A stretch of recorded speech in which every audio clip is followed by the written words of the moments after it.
Okay, so 30 days ago, I challenged myself to spend 3 hours a day reading every single day. Which, when you take away my job, 7-year-old, new puppy, gym habit, Brazilian Jiu-Jitsu training, piano practice, eating and sleeping, is about 70% of the time I have left. And at the end of this video, I'll tell you how many days I actually managed it for, as well as which books I read and how many pages I got through in total. But before we get into that, as well as how I found the experience and the lessons I learned along the way, there's one obvious question we have to answer. Why? Well, partly it's just because I wanted to read more stuff. So Jonathan Bate, who's a professor of English literature at the University of Oxford, recently told the BBC's Today programme that when he started teaching 40 years ago, you could just say, "This week it's Dickens, please read Great Expectations, David Copperfield and Bleak House." And they'd just read it. And now, he says, a lot of students doing similar courses will struggle to get through one novel in 3 weeks. And so I think probably a lot of those students have more demands on their time these days, and so does everyone else. But as I've talked about in other videos, I do think that a lot of our time is sucked away in the kind of apps and online experiences that will basically expand to fill as much time as you let them. So I wanted to challenge myself to see if I could find more time to read if I really committed to it. But there's also another reason. So in nutrition, there's a strategy called crowding out your diet, which means that instead of trying to cut down on bad stuff, you just keep adding in more and more good stuff until there's no room for the bad stuff. So for instance, if you eat like 4 eggs and a protein shake for breakfast and then an apple for 11s, having a biscuit or a bit of cake just doesn't really cross your mind. And so I decided to do the same with books. By committing to reading for 2 or 3 hours a day, I was hoping I'd crowd out all the other stuff I didn't like doing so much, like doom scrolling, checking social media and arguing with people online. And I'll get into how I did all this reading in just a second, but first I want to talk about 3 simple rules I set myself before I started, which were: number 1, only books count. So I read a ton of essays and articles online, and even though I get a lot from them, the point of this was to read more books. So short stories are obviously fine, but basically only time spent reading actual books counted. Rule number 2 was no audiobooks. I actually really like audiobooks for a lot of reasons. I don't seem to retain information from them as well as some other people do, but that's probably just me. So I'm not saying that audiobooks are bad, I'm just saying that they didn't count as reading for this challenge. And number 3, and maybe the most important rule, is no reading in the 9 to 5. So I'm freelance, so technically I could just sit down in the middle of the day and read a book for a couple of hours. But also I'm aware that most people watching this video won't be freelance and won't have that luxury, and I wanted this to feel accessible for everyone. So no reading and work hours.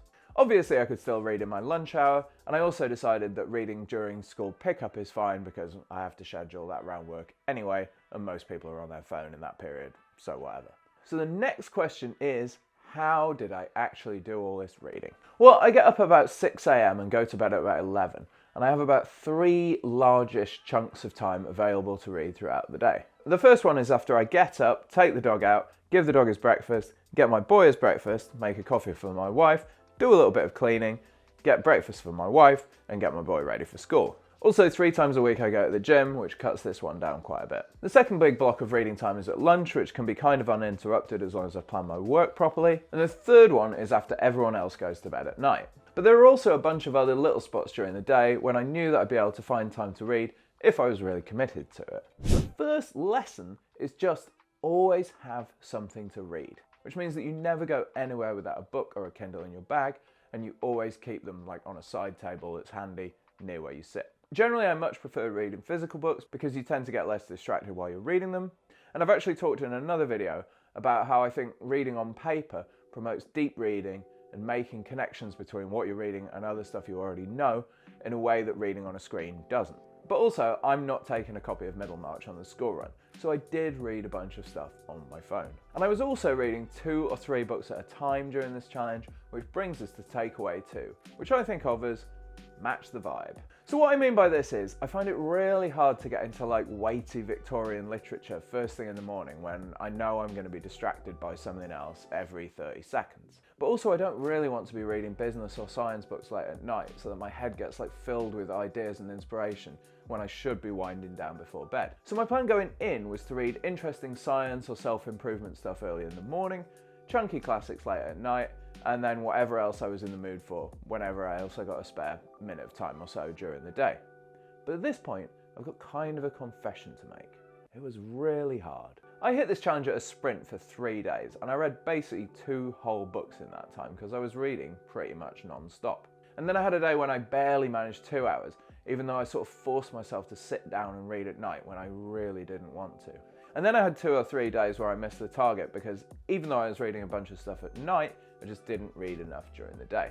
And then I had kind of a revelation. Because the thing is, even when you're reading the stuff that everyone else agrees is fantastic, sometimes you're just not in the right headspace to read it. And what you really need is to find something that speaks to you so much, either because of the ideas it brings up or the writing itself, that you basically want to read it all the time. So you can't wait to turn to it whenever you've got a spare couple of minutes, or really dive into it when you've got a free chunk of time. And actually the book that really helped me remember this was called Yellowface, which is this sort of great dark comedy satire based on the publisher industry that I just really wanted to read whenever I could.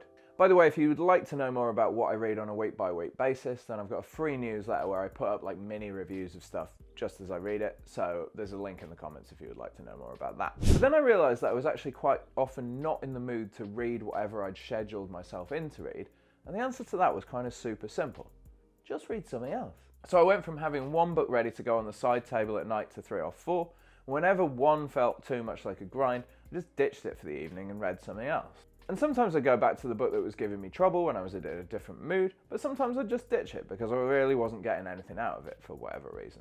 And I think this is the real benefit of setting yourself a time target for reading over a specific number of books in a week or a year or whatever. Because if you're aiming to read a set number of books, then you'll quite often choose short books over long ones. And if you're aiming to read a set number of pages, you'll be tempted to read books that are like easy and zip by fast, instead of ones with like dense sentence structures that you might actually get a lot from if you invest the time in them. Because the thing is, the classics are classics for a reason.